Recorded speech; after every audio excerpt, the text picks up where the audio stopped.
എന്തൊക്കെ സംഭവിച്ചാലും ശരി, ആ പെണ്ണിനെ ഇവിടെ നിർത്താൻ ഞാൻ സമ്മതിക്കത്തില്ല. ഒരു ക്രിസ്ത്യാനി പെണ്ണ് ഈ വീട്ടിൽ നിൽക്കുന്നത് എനിക്ക് ഇഷ്ടമല്ല. മര്യാദയ്ക്ക് ഇറക്കി വിട്ടണം. അച്ഛൻ എന്തോ ഈ പറയുന്നേ? അപ്പൊ അവളുടെ വയറ്റിൽ കിടക്കുന്ന കുഞ്ഞോ? അതൊന്നും എനിക്ക് അറിയേണ്ട ആവശ്യമില്ല.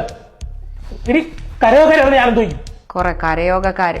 2026 തലയ്ക്ക് ഇതൊരു വെളിവ് വീണില്ലേ? എന്തോന്നാ എന്താ? എല്ലാവരോടും കൂടെ ഞാനൊരു കാര്യം പറയാം. സംഭവിക്കാനുള്ള എന്തായാലും സംഭവിച്ചു.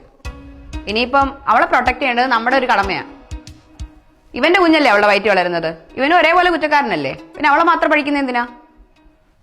എനിക്ക് ഈ അവസ്ഥ ഉണ്ടായിരുന്നെങ്കിൽ അച്ഛൻ എന്ത് ചെയ്തേനെ? മോളെ, എടി കരയോഗക്കാർ അറിഞ്ഞു കഴിഞ്ഞാൽ കുടുംബത്തിന് നാണക്കേടല്ലയോ? കരയോഗം കൂടിപ്പോയ എന്താ? അവര് പുറത്താക്കുമായിരിക്കും. ഇവിടെ ആരും പുറത്താക്കാൻ പാടില്ലല്ലോ. ഇവിടെ കുത്തിരി. എനിക്ക് ഇത്രേ പറയാനുള്ളൂ.